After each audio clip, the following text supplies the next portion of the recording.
Hi guys, welcome to our channel JH exam plex. स्वागत है आप सभी का हमारे चैनल JH एग्जाम प्लेक्स में। मैं संतोष कुमार, आपका बायोलॉजी ट्यूटर। आज हम आपको सेमेस्टर 3 का जो जूलॉजी माइनर का प्रिंसिपल ऑफ जेनेटिक्स जो सिलेबस है, प्रिंसिपल ऑफ जेनेटिक्स, उसका टॉपिक है मेंडल्स लॉ ऑफ इनहेरिटेंस। उसको हम डिटेल में डिस्कस करेंगे आज आपको। हम सभी जानते हैं कि मेंडल को फादर ऑफ जेनेटिक्स कहते हैं। तो प्रिंसिपल ऑफ जेनेटिक्स में मेंडल का एक्सपेरिमेंट सबसे महत्वपूर्ण है, क्योंकि मेंडल ने ही इनहेरिटेंस यानी जो ट्रांसफर ऑफ कैरेक्टर है, यानी जो भी आनुवांशिक गुण है माता पिता से जो संतान को जाता है वही आनुवांशिकता है।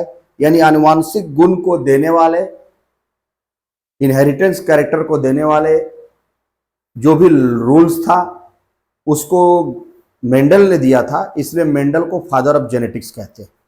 तो मेंडल का क्या एक्सपेरिमेंट था? मेंडल ने जो पी प्लांट पर एक्सपेरिमेंट किया और मेंडल ने 3 नियम दिए मेंडल्स लॉ ऑफ इनहेरिटेंस के। यानी मेंडल ने जो अपने लॉ दिए थे वो 3 लॉ थे एक्चुअली।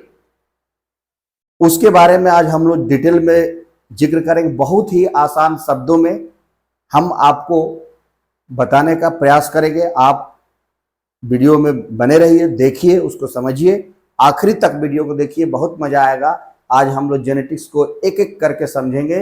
जिसको आप मैथमेटिक्स के जैसा हार्ड समझते हो वो आज बहुत ही आसान लगेगा।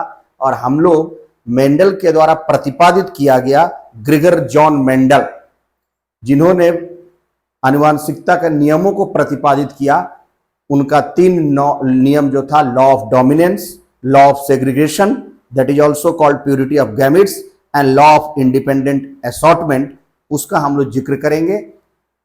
तो चलिए शुरू करते हैं। मेंडल्स लॉ ऑफ इनहेरिटेंस यानी मेंडल के द्वारा दिए गए आनुवांशिकता के नियम, और उस तीनों नियम का हम लोग एक एक करके एक्सप्लेनेशन करेंगे। तो स्टार्ट करते हैं मेंडल्स लॉ ऑफ इनहेरिटेंस। सबसे पहले थोड़ा इंट्रोडक्शन में हम लोग समझते हैं कि जेनेटिक्स है क्या, जेनेटिक्स में हम लोग क्या अध्ययन करते हैं और जेनेटिक्स के तहत जो इनहेरिटेंस क्या है।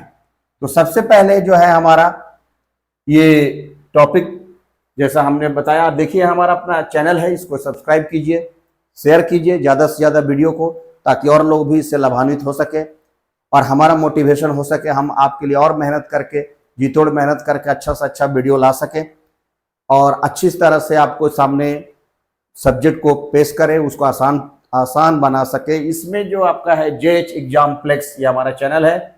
इसमें जो हम लोग करने वाले हैं आज Mendel's law of inheritance, Mendel के आनुवांशिकता के नियम। इनहेरिटेंस क्या है? आनुवांशिकी है, यानी आनुवांशिकता के गुण जो एक पीढ़ी से दूसरी पीढ़ी में जाता है, यानी माता पिता से उसके संतान पर जो गुण कैरी करता है, यानी जो गुण वाहक होता है, जो ट्रांसफर होता है, उसी को हम लोग हेरिडिटी कहते हैं, उसी को हम लोग इनहेरिटेंस कहते हैं, उसी को आनुवांशिकता कहते हैं।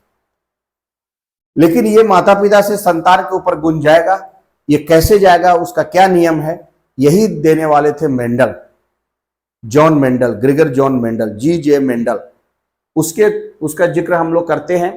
सबसे पहले टर्म जेनेटिक्स क्या है? जेनेटिक्स जो टर्म था was coined bye Bateson in 1906। Genetics term जो है वो कॉइन किया गया था बैटसन के द्वारा 1906 में। 1906 में the term genetics was coined bye Bateson. 1906 में जेनेटिक्स शब्द को बैटसन ने दिया था। It is derived from Greek origin, Greek शब्द से इसकी उत्पत्ति हुई है। जेन, जिसका मतलब होता है टू ग्रो और to become. Genetics involve the study of 2 contradictory aspects of nature that is heredity and variation. तो आप अगर जेनेटिक्स का आपको आसान शब्दों में कोई परिभाषा पूछता है तो आप बताइए, genetics is the branch of biology in which we deals about the heredity and variation. यानी जो जेनेटिक्स है, अनुवांशिकी, वह जीव विज्ञान की एक ऐसी शाखा है जिसके तहत हम लोग आनुवांशिकता और वेरिएशन यानी परिवर्तन को पढ़ते हैं, अध्ययन करते हैं। So genetics is the branch of biology which deals about heredity and variation, जो ये बताता है हेरिडिटी और वेरिएशन के बारे में बताता है। तो जीव विज्ञान की यह एक शाखा है। Genetics is the branch of biology, ये आप लिखिए, genetics is the branch of biology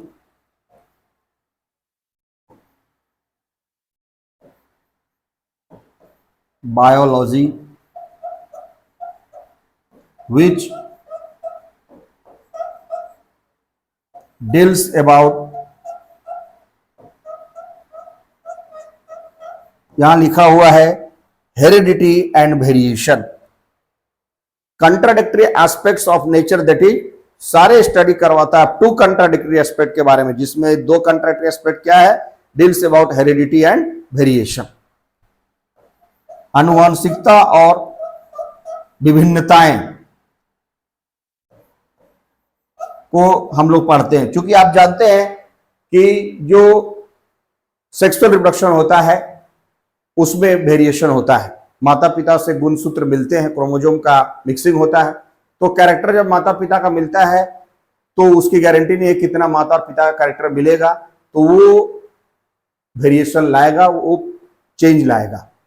तो इसका अध्ययन भी हम लोग जेनेटिक्स में करते हैं। Is the branch of biology which deals about heredity and variation.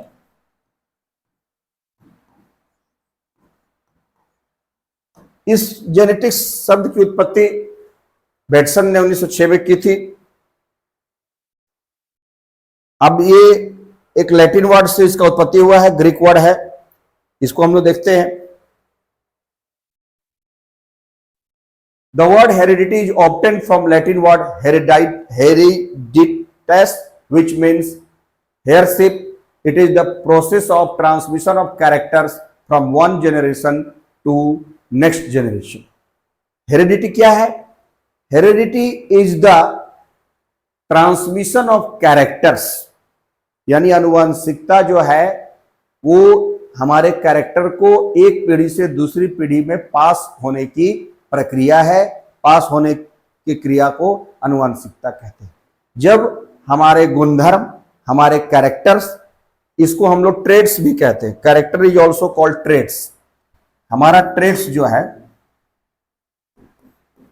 माता पिता से संतान के ऊपर जाता है, यानी एक पीढ़ी से दूसरी पीढ़ी को जाता है, उसी को हम लोग अनुवांशिकता कहते हैं। So heredity is the process of transmission of characters from one generation to its progeny, from one generation to offspring, यानी माता पिता से उसके संतान पर जाएगा। Heredity is the transfer of character from parents to their offspring और from parents to their child.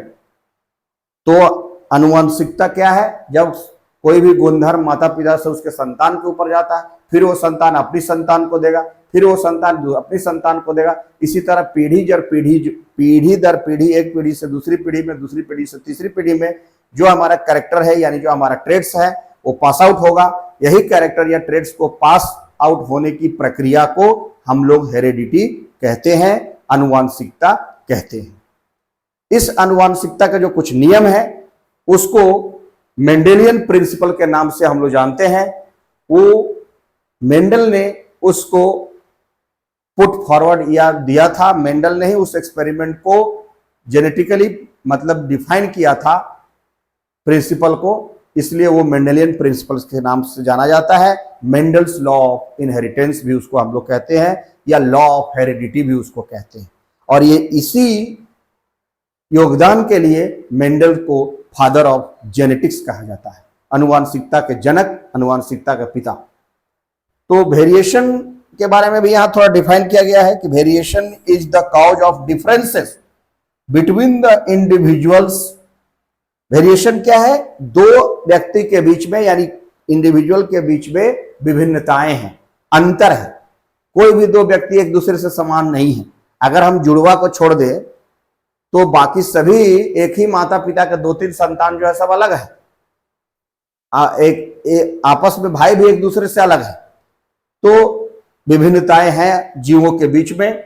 So the differences among the organism between the organism is called variation. तो यही कह रहा है कि variation is the cause of differences between the individuals.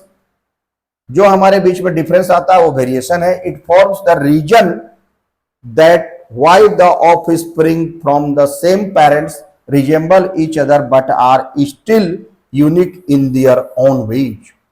बहुत सारे cases में वो एक ही माता पिता के दो संतान जो होते हैं वो मिल सकता है, उनका बहुत सारा कैरेक्टर मिलेगा, लेकिन उसके बावजूद भी उनके पास अपना कुछ आइडेंटिकल कैरेक्टर है जो दूसरे से मिलता नहीं है, जो उनको दूसरे से अलग करता है।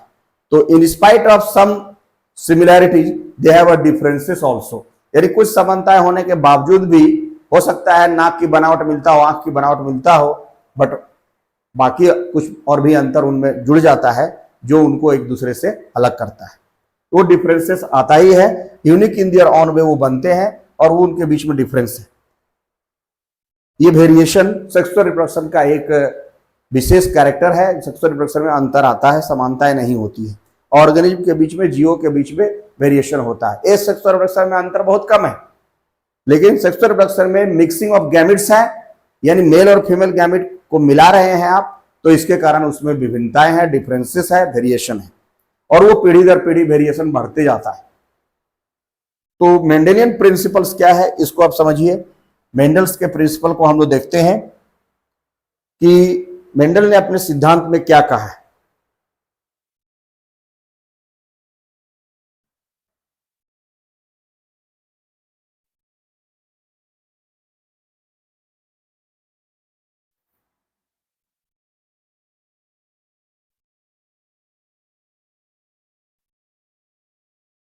देखिए,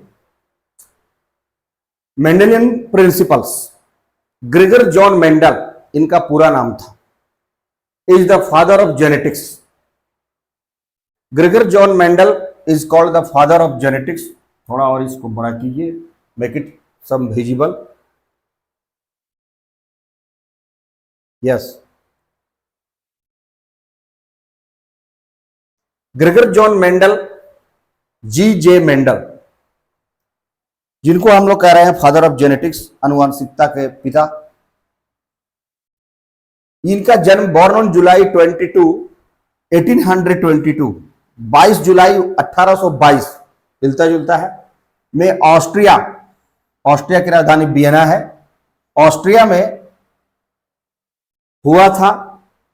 जिन्होंने हुआ the first investigator who laid the foundation of modern concept of the transmission of characters from parents to the offspring generation after generation। कहने का मतलब है कि मेंडल ही वो पहले व्यक्ति थे जिन्होंने एकदम पूर्ण रूप से, ऑस्ट्रिया के में जन्म इनका 1822 में हुआ था। ये एक पादरी थे, ही वॉज ए मॉन्क जो सफेद कपड़ा पहन के पादरी रहते हैं, वही ये पादरी थे चर्च में। बहुत सारे विषयों में ये प्रोफेसर लेक्चरर का भी काम किया, इन्होंने पढ़ाया भी। ये पहले फिजिक्स में इनको बहुत रुचि था, बाद में ये जीव विज्ञान की तरफ भी एक्सपेरिमेंट किए। तो ये मॉडर्न कंसेप्ट ऑफ ट्रांसमिशन, इन्होंने ये फाउंडेशन रखा। आधुनिक जो हेरिडिटी है, यानी कैरेक्टर कैसे माता पिता से उसके संतान के ऊपर जाएगा और ये पीढ़ी दर पीढ़ी जाएगा, इसके बारे में जिक्र करने वाले पहले व्यक्ति यही मेंडल थे। ये लिखता है foundation of modern concept of transmission of character, यही है जो ट्रेट्स है, TRAITS, ट्रेट्स यानी कैरेक्टर, यानी आपका गुणधर्म, जो अभी आपका कैरेक्टर आपके माता पिता से आया है और कुछ नया कैरेक्टर भी आपका जुड़ता है। तो ये कैरेक्टर जो है ऑफ स्प्रिंग को, माता पिता संतान के ऊपर कैसे जाएगा और ये पीढ़ी दर पीढ़ी कैसे पास होगा, इसी के बारे में बताया था मेंडल ने अपने नियम में, अपने रूल्स में, अपने लॉ ऑफ इनहेरिटेंस में। और ये पहले व्यक्ति थे उसका शुरुआत करने वाले। That's why he is called the father of genetics, इसीलिए उनको आनुवंशिकता का जनक कहते हैं। Mendel work on P plant, Mendel ने जो अपना एक्सपेरिमेंट किया था वो मटर के पौधे पर किया था, जिसको हम लोग साइंटिफिक नेम में कहते हैं, उसका बोटेनिकल नेम है पीसियम सैटिवम। ये पी प्लांट को मेंडल ने चुना था और उस पर ये एक्सपेरिमेंट 9 इयर्स तक किए थे, from 1856 to 1864। and published the result of the same experiment in the annual proceedings of the Natural History Society of Bern. Unfortunately, these outstanding contributions remained unnoticed for several years due to, मतलब Mendel ने 9 साल तक मटर के पौधे पर अध्ययन करने के बाद 1856 से 1864 ईस्वी तक अपने रिजल्ट को पब्लिश किया था, अपने एक्सपेरिमेंट को annual proceeding of the natural history society of burn society के अपने ये किताब में उन्होंने छपवाया था अपने एक्सपेरिमेंट को। और इनका, लेकिन अनफॉर्चुनेटली, दुर्भाग्यवश, इनके इस आउटस्टैंडिंग यानी बहुत ज्यादा इनके योगदान को, अभूतपूर्व योगदान को लोगों ने नोटिस ही नहीं किया बहुत लंबे समय तक। बाद में जो लोग आए, इन्होंने एक्सपेरिमेंट किया और देखा कि नहीं, मेंडल ही तो इसके द्वारा प्रतिपादित एक्सपेरिमेंट था, तब उनको ये मान्यता मिली, जिसके बारे में हम लोग आगे देखते हैं। और मटर के पौधे को मेंडल ने क्यों चुना था, क्या कारण था कि उन्होंने मटर के पौधे को चुना था, ये सब भी हम लोग आगे देखते हैं। और मेंडल ने अपने एक्सपेरिमेंट के लिए, लॉ ऑफ इनहेरिटेंस को देने के लिए मटर के पौधे पर एक्सपेरिमेंट किया था और वो एक कंक्लूजन निकाले थे जिसको उन्होंने नियमबद्ध किया था, लिपिबद्ध किया था, और लॉ ऑफ इनहेरिटेंस या मेंडल्स लॉ ऑफ इनहेरिटेंस के नाम में पर दिया गया, मेंडल्स की आनुवांशिकता के नियम, इसको उन्होंने दिया, इसका जिक्र किया। तो सबसे पहले मेंडल ने एक्सपेरिमेंट किया और वो अपना जर्नल भी प्रकाशित कर दिया, लेकिन लोगों ने उसको समझा नहीं, उनके कंट्रीब्यूशन को बहुत अधिक नोटिस नहीं किया गया शुरू में, प्रारंभ में। लेकिन बाद में जो है वो आता है, जिक्र होता है, लोग उसको समझते हैं और देखते हैं।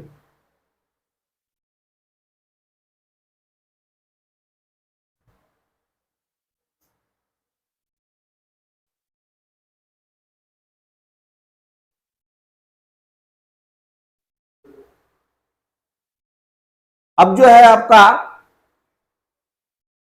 Biologist pre occupation with speculation concerning Darwin's theory of evolution.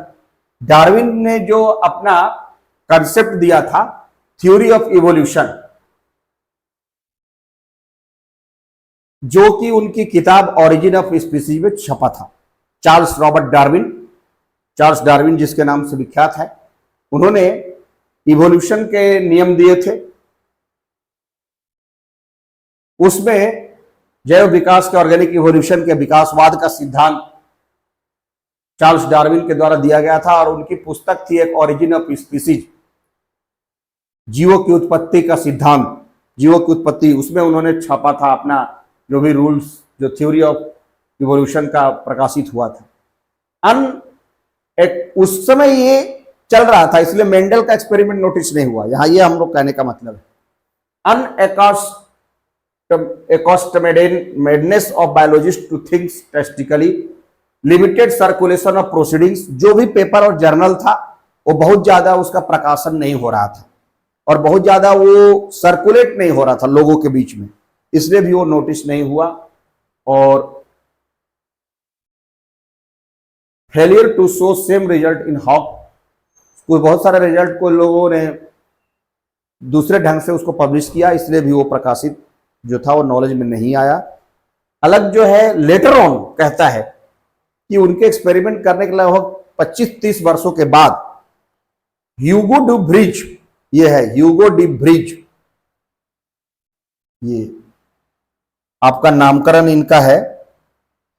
Later on in 1900 जो आपका है, हिज वर्क वाज रीडिस्कवर्ड, पूरा पुनः लोगों ने, एक्सपेरिमेंट तो हो रहा था, जब देखा कि नहीं ये तो मेंडल का एक्सपेरिमेंट सही है। Hugo de Vries, Carl Correns from Germany and Erich von Tschermak from Austria के ही थे, and they give the Mendel's experiment, Mendelian experiment को लोगों ने लाया और उस पब्लिश्ड जर्नल को लोगों के बीच में रखा।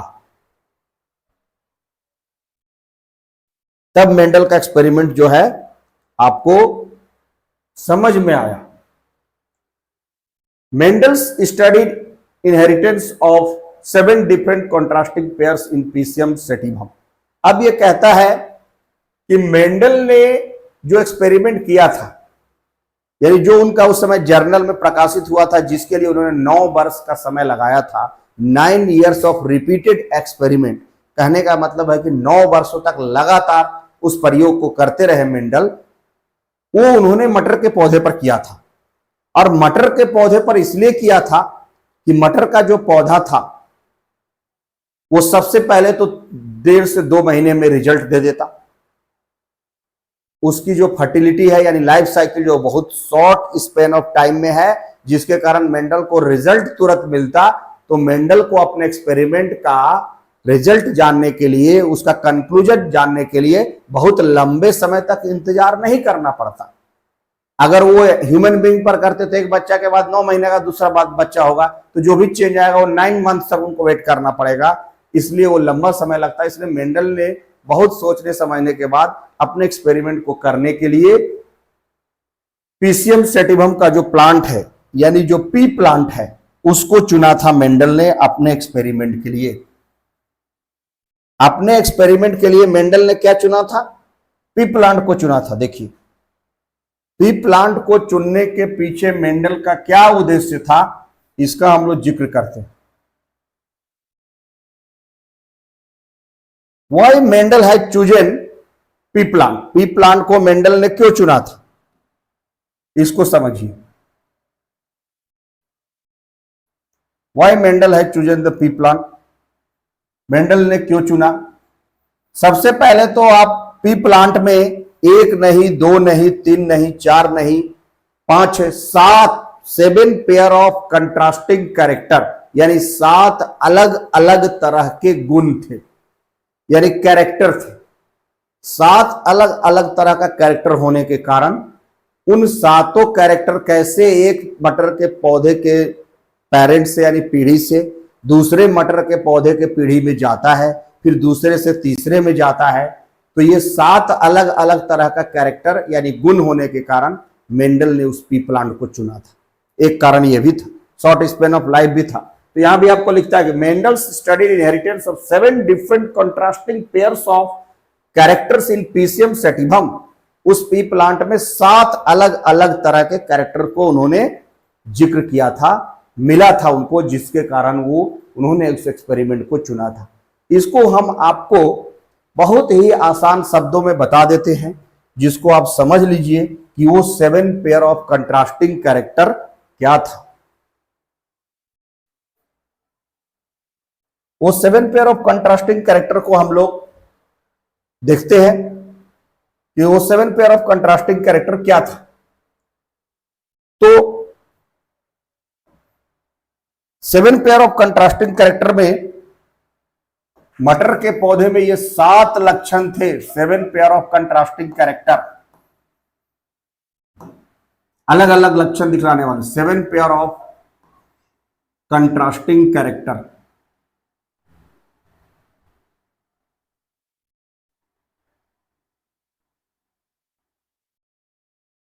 CONTRASTING, 7 pair of contrasting characters.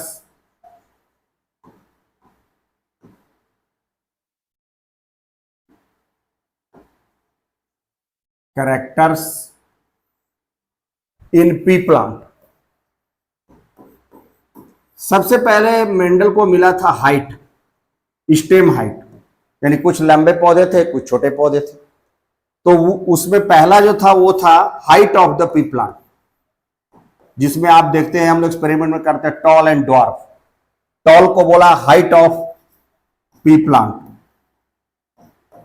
Toll को बोला टी, टॉल को उन्होंने कैपिटल टी से दर्शाया था, और शॉर्ट या ड्वार्फ को उन्होंने स्मॉल टी से दर्शाया था।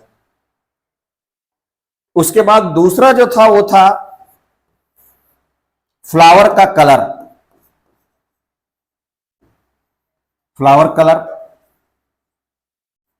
फूल का रंग। तो फ्लावर का कलर जो था वो वायलेट था कुछ का, और कुछ का जो है आपका येलो था। तो फ्लावर कलर भी एक कैरेक्टर था। तीसरा जो था आपका वो सीड का कलर था, सीड कलर, बीज का रंग, जिसमें आपका मटर में आप देखते हैं सीड का कलर जो होता है वो येलो होता है और ग्रीन होता है। बहुत मटर हरा होता है, तो ये सीड कलर था येलो और ग्रीन, ये भी बहुत प्रोमिनेंट था। उसके बाद जो चौथा पेयर ऑफ कंट्रास्टिंग कैरेक्टर था वो आपका सीड शेप था। सीड का शेप माने आकार, सीड का आकार कैसा था? राउंड था, बहुत गोल गोल मटर भी मिला था, लेकिन कुछ मटर ऐसा भी था जो झुर्रीदार था, ऐसे चपटा था, ठीक से ग्रोथ नहीं हुआ तो चपटा हो गया, और जो एकदम राउंड था वो तो फुल्ली ग्रोथ करके राउंड था। तो उन्होंने उसको बोला राउंड एंड रिंकल्ड, झुर्रीदार को, रिंकल यानी जो फुल्ली गोल नहीं है। ये सीड शेप भी एक पेयर ऑफ कंट्रास्टिंग कैरेक्टर था। सीड का कलर भी एक कंट्रास्टिंग कैरेक्टर था।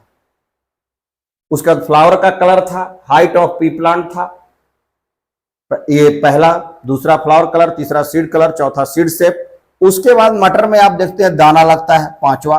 तो एक पॉड है, पॉड, छीमी, जिसको मटर छीमी का, छीमी जो बोलते हैं, जो ऐसा मटर में जो ऐसे छीमी जो रहता है, छीमी जिसमें मटर का दाना रहता है, वो पॉड का शेप था, एक पेयर ऑफ कंट्रास्टिंग कैरेक्टर। और दूसरा था उस पॉड का कलर भी अलग अलग था। तो ये पॉड शेप और पॉड कलर था। ये आपका 6 हो गया।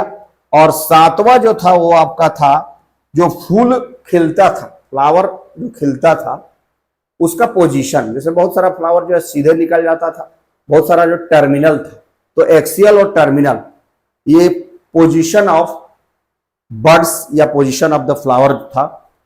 तो फ्लावर पोजीशन, बर्ड पोजीशन भी बोल सकते हैं। जैसे फूल तो पहले कली के रूप में आता है ना, तो पोजीशन है जो कि एक्सियल और टर्मिनल था। ये हमारा टेबल भी एक है, उसमें दिया हुआ है। फ्लावर पोजीशन आप वहां से भी नोट कर सकते हैं, एक्सियल, एक्सिस पर गया या फिर साइड से निकला, एक्सियल और टर्मिनल। सो मतलब ये हम बता रहे हैं कि इस तरह से एक नहीं 6-7 pair of contrasting character Mendel को पी प्लांट में मिला था। इसलिए मेंडल ने उसको एक्सपेरिमेंट के लिए चुनने के पीछे कि ये भी कारण था, मेंडल ने उसको एक्सपेरिमेंट में रखा था। तो इसमें आप देख रहे हैं, यहां भी वही लिखा है, reasons for selection of pisum sativum. क्यों मटर के पौधे को मेंडल ने ही, मटर के ही पौधे को क्यों चुना, दूसरे पौधे को क्यों नहीं चुना? तो दूसरे को नहीं चुना, कारण इसमें यह था, reason for selection of the pea plant, जिसका नाम है पीसियम सेटिवम। तो सबसे पहले हमने जो आपको बताया वही कारण है कि short life span of 1 year, so result were obtain early. एक ईयर में, एक सीजन में हम 2.5 से 3 महीने में मटर पौधा हो जाता है, पक वो करके खत्म हो जाता है। तो वो बहुत शॉर्ट स्पैन था, बहुत कम अवधि में वो अपना जीवन काल पूरा करता है, इसलिए चुना। दूसरा था large number of seeds produced. उस मटर में बहुत बड़ा बड़ा छिमी आप देखते हैं, 12-15 बीज निकलता है, तो उसका बीज का उस तरह से डिफरेंस देखने में भी मिलेगा।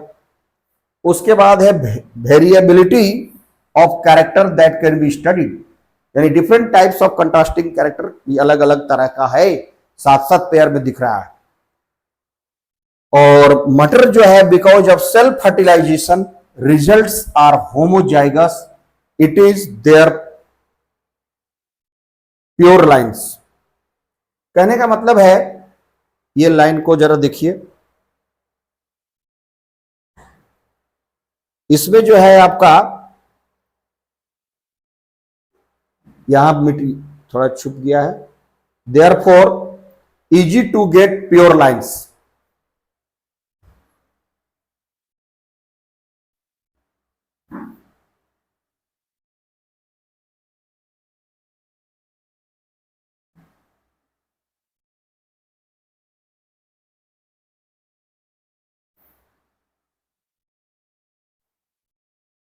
यानी हम लोगों ने देखा कि सेल्फ फर्टिलाइजेशन था, यानी मटर जो है आपका वो बाइसेक्सुअल फ्लावर है, मेल और फीमेल गैमेट दोनों उसमें होता है। तो बाइसेक्सुअल होने के कारण उसमें जो है आपका सेल्फ फर्टिलाइजेशन हो जाएगा, किसी और के इंतजार नहीं करना पड़ेगा। उसमें मेल भी है और फीमेल कैरेक्टर भी है, यानी उसमें स्टेमेन भी है और उसमें कार्पेल यानी पिस्टिल भी है। तो दोनों सेल्फ फर्टिलाइजेशन होने के कारण जो है वो आपका चुनने का पीछे ये भी एक रीजन था। देयरफॉर होमोजाइगस है, it is therefore easy to get pure lines, और वो हम लोग को अच्छी तरह से प्योरिटी ऑफ गैमेट्स भी दिखलाएगा और उसको आप समझ पाएंगे अच्छी तरह से। तो ये जो है हमारा मेंडल ने 3-4 कारण था जिसके कारण मेंडल ने अपने एक्सपेरिमेंट में पी प्लांट को चुना था। ये समझ गए अच्छी तरह से? आप समझ गए होंगे कि शॉर्ट लाइफ स्पैन था, large number of seed produce होता था, different pair of contrasting character को शो करता था और सेल्फ फर्टिलाइजेशन था, इसलिए भी उसको चुना। अब नेक्स्ट जो है हमारा टॉपिक है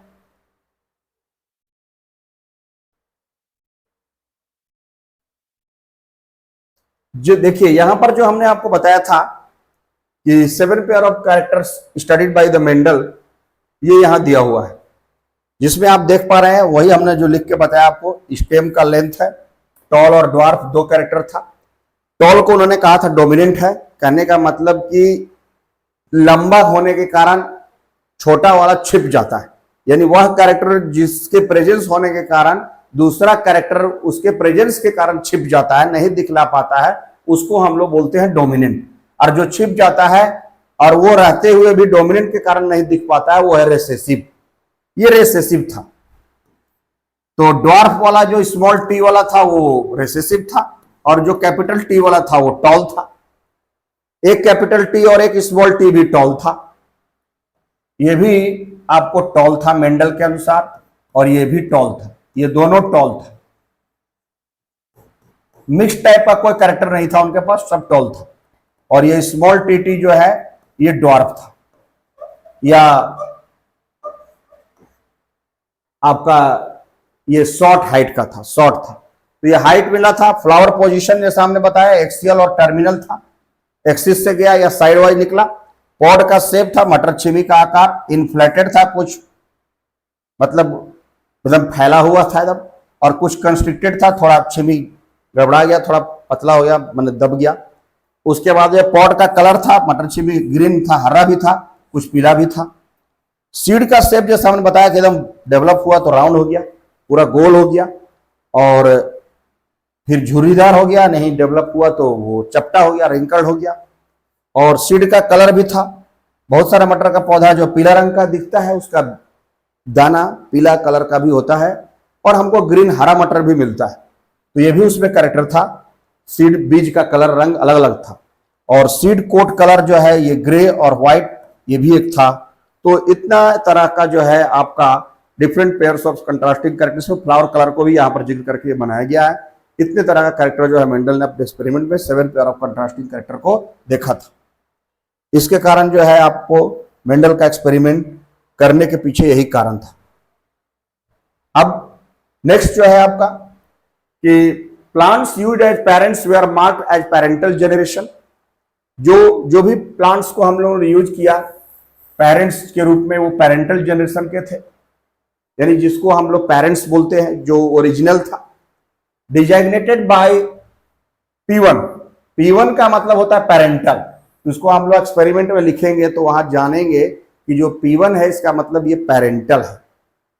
the property obtained as a result of crossing between parents is called first filial generation.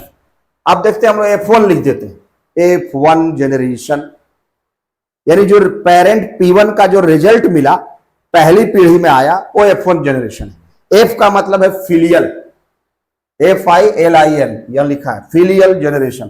तो first filial generation F1 represented as F1। The progeny obtain as a result of self fertilization among F1 plants represent second filial generation.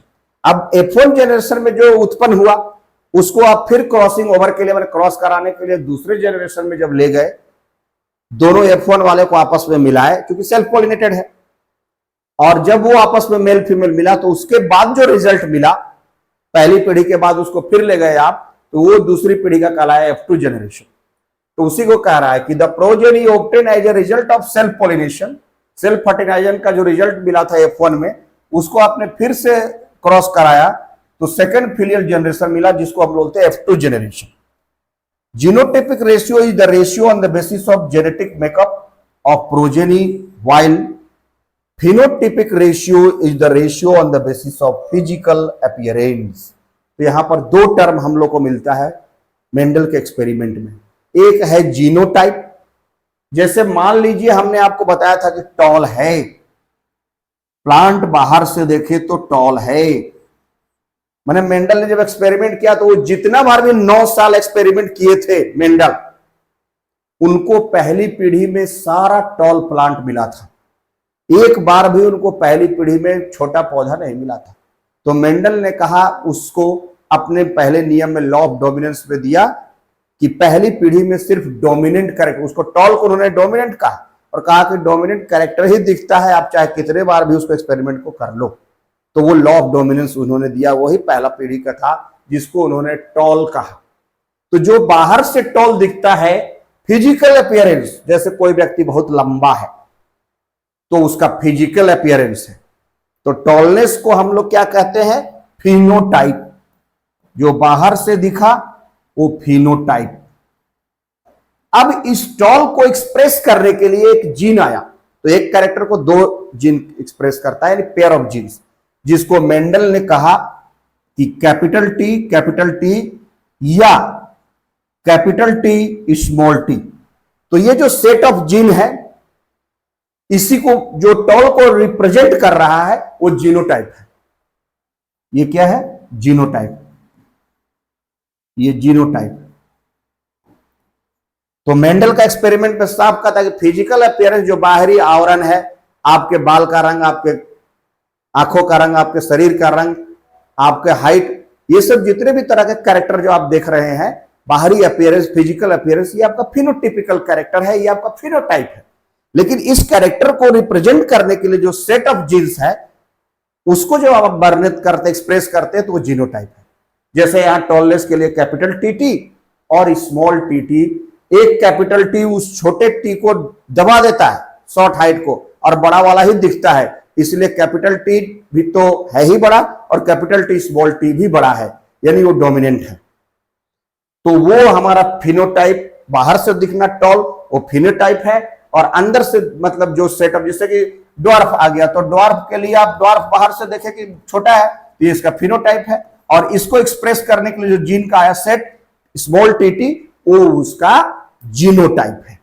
समझ गए होंगे अच्छी तरह से आप, कोई दिक्कत नहीं हुआ इसमें। जीनोटाइप फिनोटाइप रेशियो को रिप्रेजेंट करता है, मेकअप है प्रोजेनी का, यानी जो माता पिता संतान उत्पन्न होगा, अगर बाहर से उसको आप देखिएगा तो उसको फिनोटाइपिक रेशियो में व्यक्त कर सकते हैं, फिनोटाइप में व्यक्त कर सकते हैं। जैसे 3:1 का आएगा, या 100% टॉल F1 पीढ़ी में हो गया, बाहर से सभी टॉल दिखे, तो उसका फिनोटिपिक जो रेशियो था वो 100% था।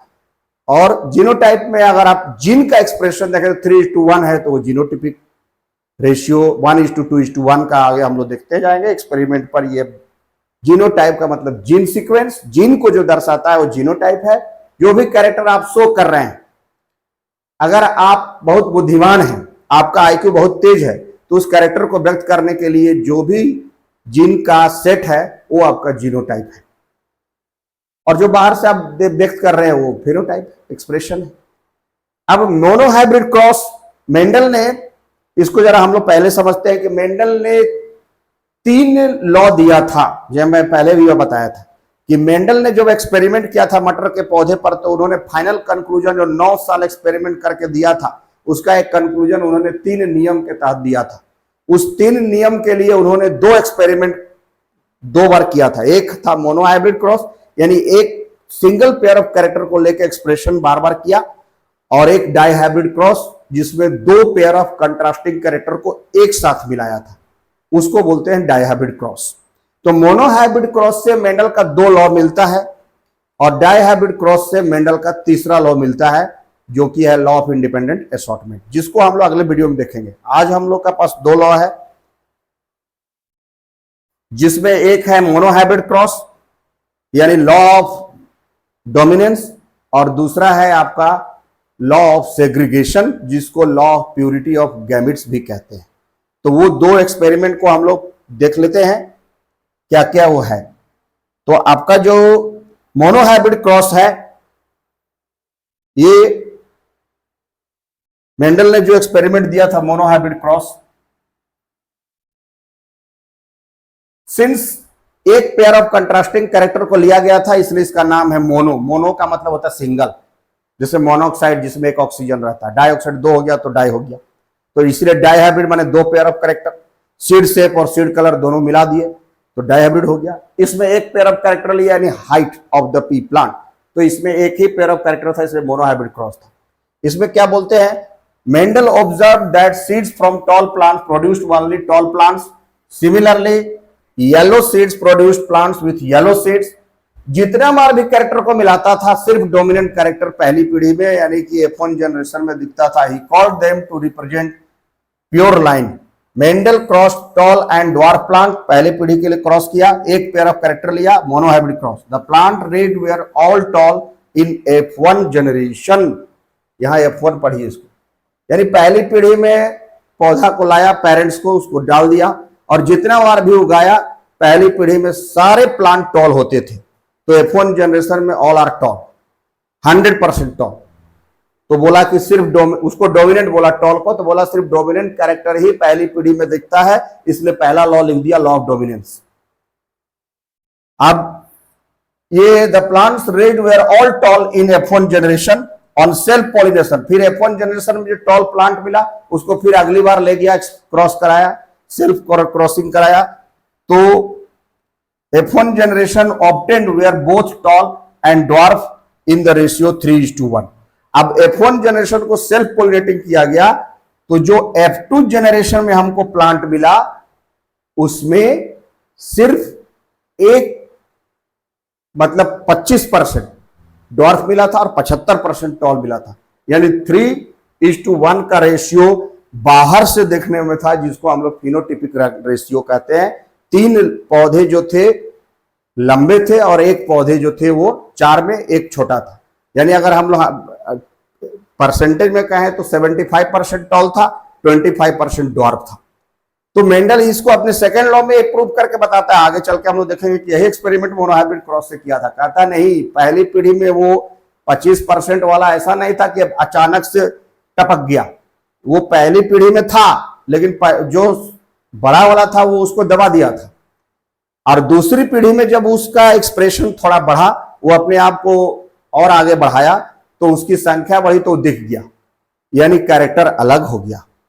द प्योरिटी ऑफ गैमेट्स, वो भी प्योरिटी अपना दिखलाया और द कैरेक्टर गेट्स सेग्रीगेटेड, वो अलग हो गया। तो लॉ ऑफ सेग्रीगेशन वो दूसरा नियम दिया। तो यहीं पर इन्होंने दिया the dwarf plants F2 produced only dwarf plants for generation, thus F2 dwarf plants pure homozygous था। On selfing tall plants of F2 only 1/3 breed true for tallness, the rest 2/3 produced tall and dwarf in the ratio 3:1। कहने का मतलब जो F2 generation में हमको plant मिला था वो जो है वो 3:1 का रेशियो में था, उसमें 3 टॉल और 1 ड्वार्फ थे, यानी 75% टॉल 25% ड्वार्फ। इसको आप एक्सपेरिमेंटली समझ लीजिए, जो हम लोग एक्सपेरिमेंट कैसे करते हैं वो डायग्रामेटिकली।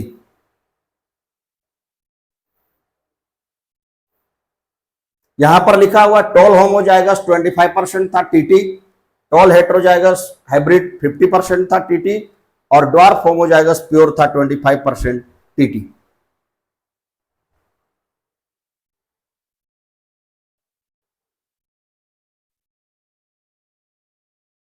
इसको देखिए, हम लोग एक्सपेरिमेंट के माध्यम से देखते हैं।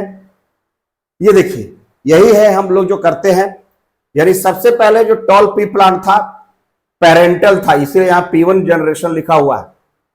टीटी और टीटी को क्रॉस कराए आप, सॉरी यहां पर लीजिए, इसको देखिए, ये और ये दोनों क्रॉस हुआ है, ये टॉल है, ये ड्वार्फ है। जैसा हमने पहले भी किया कि कैपिटल टी टॉल को दर्शाता है, स्मॉल टी ड्वार्फ को दर्शाता है। इसको हमने क्रॉस किया तो ये एक टी और एक स्मॉल टी मिलकर के पहली पीढ़ी में सारा टॉल था, यही बनाया गया है। ये all are tall plants in F1 generation. F1 generation में सभी टॉल प्लांट मिल गए। तो मेंडल ने कहा कि tallness is the character of dominance, dominance को दर्शाता है, इसलिए पहली पीढ़ी में सारे प्लांट टॉल थे, इसलिए डोमिनेंट कैरेक्टर ही दिखता है। 9 बरसों तक एक्सपेरिमेंट किया था, बार बार जब भी करता था उसको पहली पीढ़ी में सारा टॉल प्लांट मिलते थे, इसलिए कहा कि law of dominance, the correct only dominant character will be seen in first generation and that's gives the law of dominance, ये बताया। इसके बाद जो है इन दोनों को आपस में मिलाया गया, क्रॉस कराया गया। ये जो आपका था ये F1 जनरेशन में जो मिला इसको क्रॉस कराए, तो इससे हमको मिला ये TT, फिर ये T एक स्मॉल t से मिला तो ये कैपिटल T स्मॉल t मिला, फिर एक T इस कैपिटल T से मिला, तो ये ऐसे होना चाहिए था, लेकिन हम लोग ऐसे लिखते नहीं है, क्योंकि कैपिटल को प्राथमिकता है तो हम लोग क्या करते हैं इसको उलट देते हैं। पहले जो है आपका ये कैपिटल T और फिर स्मॉल t, ये T और ये T ये मिला है, फिर एक स्मॉल t से स्मॉल t मिल गया तो ये स्मॉल t बन गया।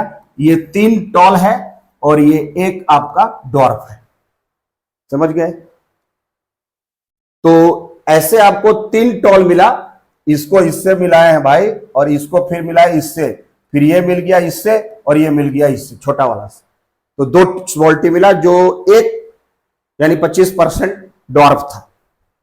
तो यही बनाया गया है, T और T मिला, एक गैमेट को लाया यहां से, capital T small t, capital T small t, दोनों को क्रॉस कराया, ये TT हो गया, इसको इससे क्रॉस कराया, इसको इससे मिला है, इसको इससे मिला है, तो ये TT, फिर ये T और T मिलके जैसे उलट के लिखते हैं तो टॉल हो गया, फिर ये T और ये T मिलके डॉर्फ हो गया।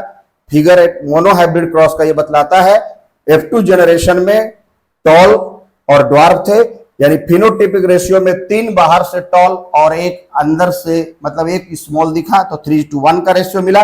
जीनोटिपिक में इसका जीनोटाइप अलग है तो ये 1 हो गया, ये दोनों का जीनोटाइप एक जैसा है तो ये 1:2 हुआ, और इसका जीनोटाइप भी एक जैसा है तो ये 1 हुआ, तो 1:2:1 का रेशियो मिला आपको, genotypic ratio of monohybrid cross. Monohybrid cross का ये जीनोटाइप रेशियो है।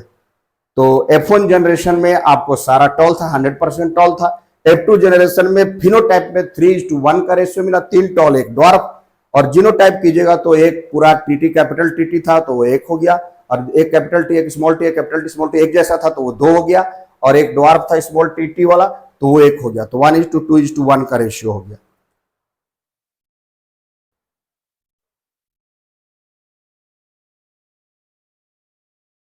तो ये मेंडल का एक्सप्लेनेशन था प्रिंसिपल ऑफ डोमिनेंस में, जैसा हमने पहले भी कहा कि Mendel explanation tallness dwarfness determined by a pair of contrasting factors of determination now called jeans. यानी मेंडल ने पहले कहा था, मेंडल ने कभी नहीं कहा कि डोमिनेंट कैरेक्टर को दर्शाने वाला एक जीन है और रिसेसिव कैरेक्टर को दर्शाने वाला जीन है, मतलब एक पेयर ऑफ फैक्टर है। मेंडल ने हमेशा फैक्टर की बात की थी। टॉलनेस ड्वार्फनेस जो भी दिख रहा है वो एक फैक्टर काम कर रहा है। टॉल के लिए बोला कैपिटल TT फैक्टर है और स्मॉल के लिए स्मॉल TT है। बाद में लोगों ने कहा कि जो फैक्टर था वही तो जीन था, और डिटरमाइनर्स नाउ कॉल्ड जीन्स, उसको बता दिया गया। Determiners occur in pairs, one from each parent, से आता है एक माता से एक पिता से। When 2 factors for alternative expression of a trait are brought together by fertilization, only one express itself making expression of other. दूसरे को छुपा देगा, एक दिखलाएगा, टॉल दिखलाया, ड्वार्फ छुप गया तो वो डोमिनेंट हो गया, और जो छुप गया वो रिसेसिव हो गया, और जो दिख गया वो टॉल हो गया। Never content based on the above result Mendel's gave 2 principle, नहीं वैसे 3 है, जिसमें पहला था प्रिंसिपल ऑफ डोमिनेंस, जिसको हम लोग कहते हैं लॉ ऑफ डोमिनेंस। तो ये डोमिनेंट कैरेक्टर के बारे में उन्होंने बताया, और यही कहा कि भाई पहली पीढ़ी में सारा डोमिनेंट होता है, दूसरी पीढ़ी में भी डोमिनेंट कैरेक्टर देता है मोनोहाइब्रिड क्रॉस में।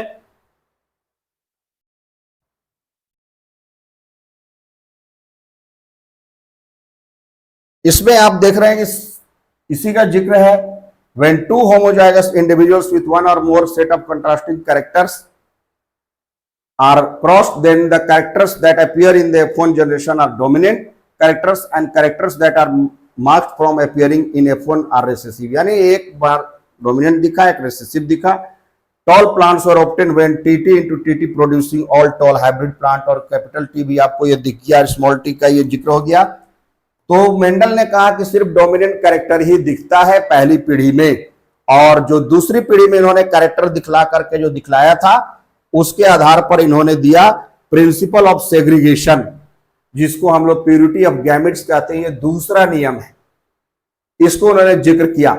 ये मोनोहाइब्रिड क्रॉस से ही मिला और जिसके आधार पर कैरेक्टर अलग अलग हो गया, different offspring as per the principle of probability, and the character get segregated in second generation में अलग हो गया। 3 टॉल और 1 ड्वार्फ भी मिला, ड्वार्फ का कैरेक्टर भी अलग हो गया, और प्यूरिटी ऑफ गैमेट्स में आपको अलग अलग गैमेट दिखा। इसके आधार पर मेंडल ने प्रूव किया अपना मोनोहाइब्रिड क्रॉस के द्वारा 2 नियम को दिया, इसलिए यहां 2 का जिक्र हुआ था, लॉ ऑफ डोमिनेंस और लॉ ऑफ सेग्रीगेशन, जिसको हम लोग बोलते हैं प्रिंसिपल ऑफ सेग्रीगेशन और प्यूरिटी ऑफ गैमेट्स।